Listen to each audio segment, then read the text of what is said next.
आज का वीडियो आपके लिए बेहद ही खास होने वाला है। ऐसा मैं इसलिए कह रहा हूं कि आज मैं कुछ चुनिंदा शब्दों को लेकर के आया हूं और वो शब्द हैं जो शायद हम लोग अपनी ज़िंदगी में रोज़मर्रा के तौर पे हमेशा यूज करते हैं, लेकिन वो गलत प्रयोग करते हैं। वो शब्द ही हम गलत लिखते हैं, हम जानते भी नहीं है कि हम जो शब्द यूज कर रहे हैं वो गलत है। आज देखिएगा और आप में से बताइएगा कितने लोग इन शब्दों को सही लिखते हैं और या गलत लिखते हैं। जो कंपटीशन से जुड़े हुए बच्चे हैं वो तो हो सकता है जानते भी हों, बाकी लोग गारंटी के साथ मैं कह रहा हूं कि 100 में 90 लोग गलत जानते होंगे, लिखते भी गलत होंगे। एक शब्द में देखिए लिखा हूं मैं, लिखा है औद्योगिकरण, ये शब्द ही गलत लिखा हुआ है। अब कैसे लिखा जाएगा? इसी तरीके से आज सिर्फ आपके सामने 10 शब्द लेकर के आया हूं। वो 10 शब्द में आप बताइएगा, जरूर बताइए कमेंट करके कि आप में से कितने लोग इन शब्दों को सही तरीके से लिखते हैं। ठीक है, तो सबसे पहले चलते हैं औद्योगिकरण पर। अब औद्योगिकरण मैंने कह दिया ना कि गलत लिखा हुआ है। अब गलत क्यों लिखा हुआ है, अब जरा इस पे ध्यान दीजिएगा, गलत क्यों लिखा हुआ है औद्योगिकरण। तो सबसे पहले आपको मैं बता दूं, इसका एक रूल होता है, एक नियम होता है। अब नियम क्या है? हिंदी का नियम है, देखिएगा ध्यान से सुनिएगा मेरी बात, कि अगर किसी भी शब्द के पीछे इक प्रत्यय लगाया जाए, इक प्रत्यय, अगर कोई से जैसे लगता है ना औद्योगिक, सांसारिक, तो पीछे से अगर इक लगता है तो आगे का अ आ में बदल जाता है और ई जो है वह किस में बदल जाता है?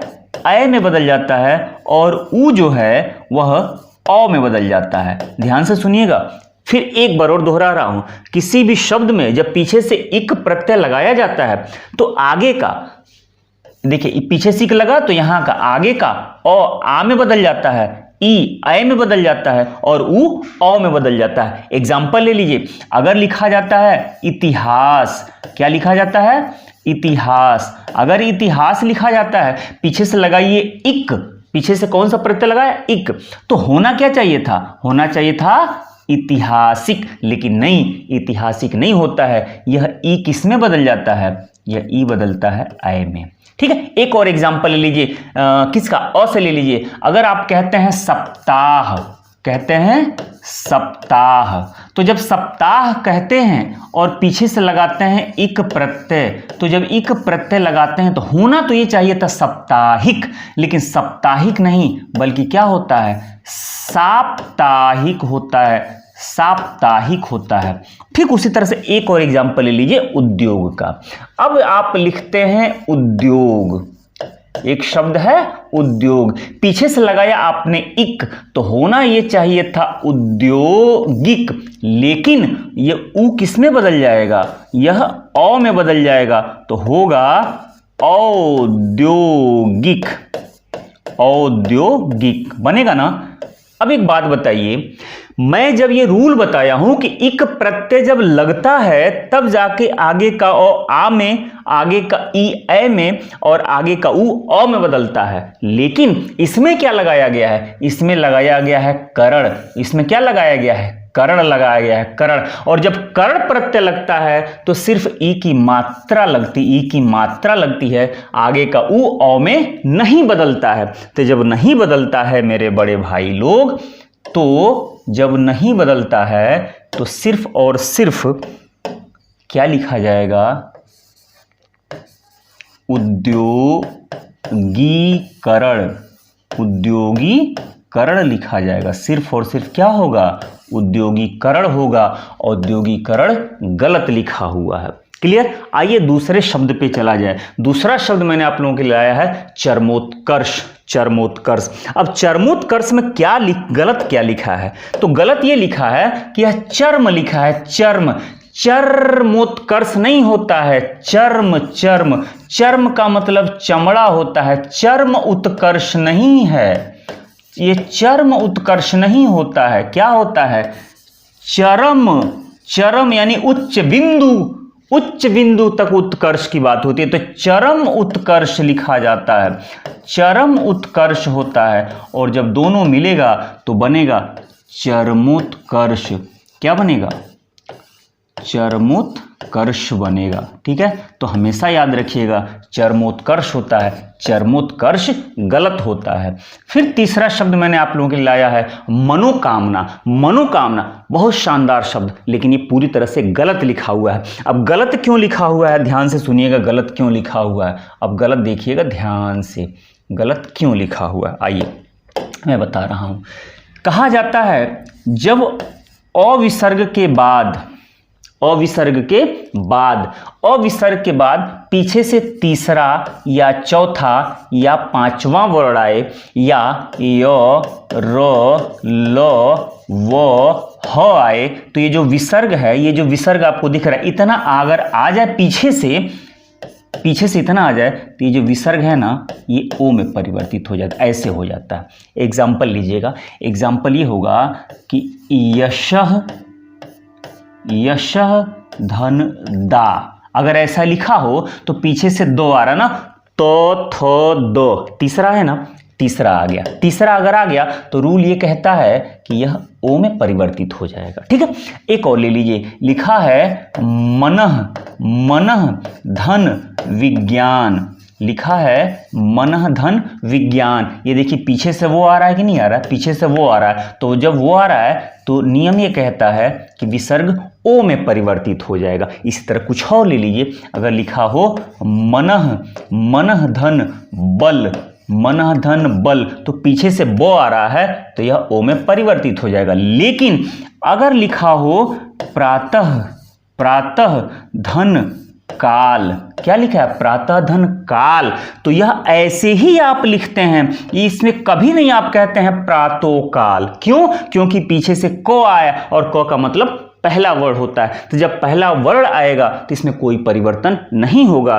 तो जब इसमें परिवर्तन नहीं होगा तो आप क्या लिखेंगे, आप हमेशा लिखेंगे मनः कामना, मनः कामना ही लिखा जाता है। समझ में आया मेरे भाई? तो ये गलत होता है। क्लियर?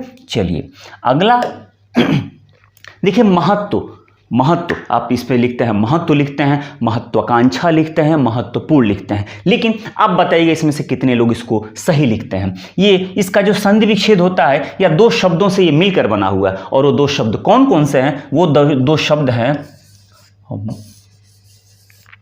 महत धन त्व, महत धन त्व, तो बनता है महत्व। तो अब एक बात बताइए, आधा तो ये भी है और आधा तो ये भी है, यानी कि जब दोनों को जोड़ा जाए तो बनेगा इस तरीके से महत्व। देखिए ये महत्व है, लेकिन हमारे लिखने का तरीका ये है कि हम ऐसे ना लिख करके हम ऐसे लिख देते हैं, तो को आपस में ऐसे जोड़ के लिखते हैं महत्व। तो देखिएगा ऐसे ही लिखा जाता है महत्व। कभी भी आप किसी भी बुक को देखिएगा, किताब को देखिएगा, तो ऐसे ही लिखा जाता है। लेकिन हमारी आदत होती है कि हम जब लिखते हैं जल्दीबाजी में तो ऐसे लिख देते हैं, जो कि पूरी तरह से गलत होता है। तो आज से आप भी लिखिएगा तो कैसे लिखिएगा? महत्व, ऐसे लिखें, महत्व होता है। इसी तरह से अगला शब्द देखिए आपके लिए मैंने क्या लाया है, आध्यात्मिक लाया है, आध्यात्मिक।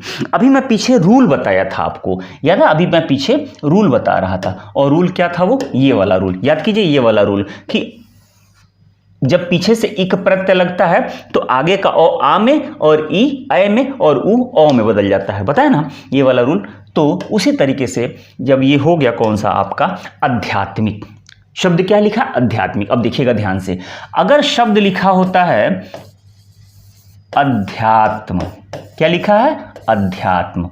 एक शब्द लिखा है अध्यात्म लिखा है, ठीक। अब पीछे से आप लगा दीजिए इक प्रत्यय। अब जब आप इक प्रत्यय लगाएंगे तो होना तो ये चाहिए था आध्यात्मिक। क्या होना चाहिए था? आध्यात्मिक, आध्यात्मिक, ठीक है, तो इक प्रत्यय। लेकिन नहीं, रूल क्या कह रहा है कि जब पीछे से इक प्रत्यय लगेगा तो आगे का जो स्वर होता है वह क्या होता है? अ जो होता है वह दीर्घ होकर के आ में परिवर्तित हो जाएगा, और जब आ में परिवर्तित होगा तो ये होगा, ये देखिएगा, आध्यात्मिक, आध्यात्मिक हो जाएगा, आध्यात्मिक हो जाएगा, आध्यात्मिक, ये आ हो जाता है, ठीक है मेरे भाई, आ हो जाता है, आध्यात्मिक हो जाएगा, आध्यात्मिक गलत शब्द है, ठीक है। चलिए अब लिखा है जगत गुरु। अब जगत गुरु में सही और गलत का फैसला किया जाए। जगत गुरु क्यों गलत लिखा हुआ है? पहली बात तो आप एक जानिए कि जगत दो तरीके से लिखा जाता है। एक जगत ऐसे होता है जगत, ठीक है, और एक जगत लिखा जाता है ऐसे, यानी कि इसमें एक में हल चिन्ह होता है और एक में हल चिन्ह नहीं होता है। तो पहले तो दोनों का फर्क जान लीजिए कि जगत का मतलब क्या होता है और जगत का मतलब क्या होता है, ठीक। तो ये जिसमें हल चिन्ह लगा हुआ है, इस जगत का मतलब होता है संसार, इस जगत का मतलब होता है संसार। लेकिन जिसमें हल चिन्ह नहीं लगा हुआ है, ये जो होता है ना, ये जगत है, इसका मतलब होता है कुएं का चबूतरा। कुआं होता है ना, कुआं, तो कुआं के किनारे किनारे जो चबूतरा होता है जिसमें बैठ के बदकुचन किया जाता है, वही होता है चबूतरा। तो जगत और जगत दो अलग अलग शब्द हैं, पहली बात। तो जब ये हम अगर जगत गुरु कहते हैं तो सीधी सी बात है भाई कि जगत गुरु कहते हैं तो कुएं का चबूतरा की तो बात तो हो नहीं रही है। पहली चीज हो किसकी रही है? संसार की बात हो रही है। तो हम कैसे लिखेंगे इसको? तो हम इसको लिखेंगे जगत धन गुरु, ऐसे लिखेंगे ना, जगत धन गुरु, ठीक। एक तो क्लियर बात हो गई, आपको समझ में आ गया कि इसमें हल चिन्ह लगेगा। अच्छा, लेकिन अगर हल चिन्ह लगेगा तो अब आइए संधि के रूल पर, या हिंदी का नियम क्या कहता है। हिंदी का नियम यह कहता है कि जब पीछे से तीसरा चौथा पांचवा वर्ड आए तो ये जो त है ना, ये जो त है यह द में बदल जाता है। ये किस में बदल जाता है? द में बदल जाता है, ठीक। अब जब द में बदलेगा, ये जब द में बदलेगा तो देखिएगा कैसे होगा। द में जब बदलेगा तो क्या होता है, तब ये त को पीछे से तीसरा आ रहा है ना, क ख ग, तीसरा आ रहा है ना, तो ये हो जाएगा जगद गुरु, जगद गुरु, जगद गुरु हो जाता है, जगद गुरु। एक शब्द आता है जगत धन आनंद, जगत धन आनंद अगर लिखा हो, आनंद होता है, तो ये तो द में बदल जाएगा और आ की मात्रा लगेगी तो क्या बन जाता है? जगदानंद बन जाता है, जगदानंद बन जाता है। इसी तरह से एक और शब्द याद रखिएगा, लिखा होता है भगवत, भगवत, और पीछे से अगर आ जाए गीता, भगवत गीता, तो पीछे से तीसरा आ गया तो यह तो किस में बदल जाएगा? यह द में बदल जाता है। तो यह भगवत के जगह पर क्या बन जाएगा? यह बन जाएगा द, तो हो जाएगा भगवद गीता। क्या बन जाता है? भगवद गीता, भगवद गीता। या तो ऐसे लिखा जाता है, या तो इसको आप क्या करेंगे, संयुक्त व्यंजन बना दें। इसको अगर आप संयुक्त व्यंजन बना दें, संयुक्त व्यंजन, तो देखिए संयुक्त व्यंजन कैसे बन जाएगा। अब या तो भगवद गीता ऐसे लिखिए, या तो आप लिखते हैं भगवद गीता, आप ऐसे लिख दीजिए, ठीक है। या तो आप ऐसे लिखिए और या तो आप ऐसे लिखिए। आप यहाँ पे अलग अलग करके लिखे हैं और यहाँ दो व्यंजनों को आपस में जोड़ दीजिए तो हो जाएगा भगवत गीता, ठीक है। बात समझ में आ गई ना? तो जगत गुरु क्यों गलत। अब आइए देखिए छत्र छाया। अब छत्र छाया गलत लिखा हुआ है। अब क्यों गलत लिखा हुआ है छत्र छाया? तो देखिए हिंदी का नियम ये कहता है, हिंदी का नियम ये कहता है कि जब भी किसी स्वर के बाद, यानी कि आगे कोई भी स्वर हो, वो तो चाहे अ हो, चाहे ई हो, चाहे उ हो, किसी के बाद अगर पीछे से ये छ आ रहा है, अगर ये छ आ रहा है तो बीच में अपने आप आधा च लग जाएगा। एग्जाम्पल के रूप में लिखा होता है विधन छेद, विधन छेद, तो क्या बनता है? बनता है विच्छेद। क्या बनेगा? विच्छेद बनेगा। शब्द लिखा हो अनुधन छेद, अनुधन छेद, तो अपने आप बीच में च जुड़ जाएगा। क्यों? क्योंकि देखिए यह ऊ है और ऊ के बाद आया छ, ये वी है, वी पर मतलब ई है और ई के बाद आया छ। ठीक उसी तरह से अगर लिखा है छत्र, लिखा है क्या चीज? छत्र, और छत्र जब लिखा है ये तो छत्र और पीछे से क्या आ रहा है? छाया, तो अपने आप बीच में च जुड़ जाएगा और ये बनेगा छत्र छाया। तो शुद्ध रूप से आप कैसे लिखेंगे, आप लिखेंगे छत्र छाया। छत्र छाया कोई शब्द नहीं होता है, वो गलत तरीका है लिखने का, सही तरीका मैंने आपको बता दिया। ठीक है, देखिए अब विद्यार्थी गण पे आते हैं। विद्यार्थी गण कैसे लिखा जाता है, देखिए ये भी गलत लिखा हुआ है। अब कैसे गलत लिखा है मैं बता रहा हूं। ठीक है, फिलहाल थोड़ा सा बात कर लिया जाए। अब तक मैंने जितने शब्द बताए हैं कमेंट करके जरूर बताइएगा। आप में से बहुत सारे ऐसे लोग होंगे जो इस बात से मेरी बात से सहमत नहीं होंगे, लेकिन क्या कीजिएगा, हिंदी यही है। और हिंदी आज के डेट में अलग है, टूटती बिगड़ती चली जा रही है। आज हम लोग हिंदी दिवस भी मना रहे हैं। हिंदी दिवस क्यों मना रहे हैं फिर आखिर? आज हिंदी दिवस मनाने की ज़रूरत क्यों पड़ी है? सिर्फ इसीलिए पड़ी है ना कि हम लोग हिंदी से दूर होते चले जा रहे हैं।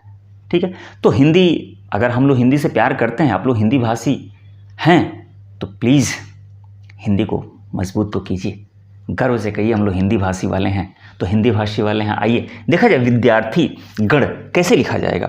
अब विद्यार्थी गण में भी हिंदी क्या कहती है, हिंदी का नियम क्या कहता है? देखिए हिंदी का नियम ये कहता है ना, हिंदी का नियम ये कहता है कि देखिए अगर लिखा हो नदी, एक शब्द लिखा हो नदी, ठीक, एक शब्द लिखा हो ईसाई, ठीक, एक शब्द लिखा हो ईसाई, और एक शब्द लिखा हो जैसे भालू, एक शब्द लिखा हो भालू। खैर इतना आप समझ गए होंगे।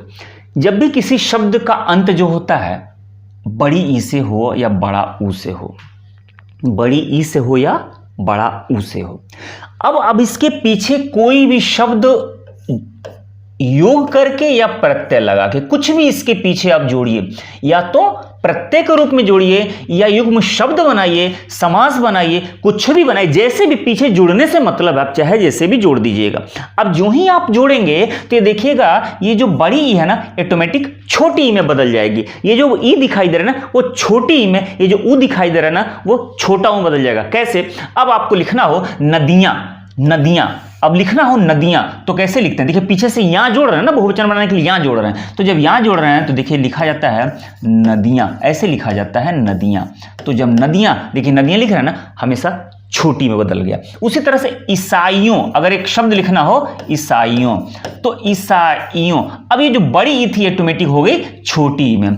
ठीक है, ईसाइयों जब लिख रहे हैं तो ऑटोमेटिक छोटी। अब लिखना हो भालुओं, ठीक है, या भालू, भालू है तो भालुओं लिखना है, भालुओं, तो ऐसे लिखेंगे भालुओं।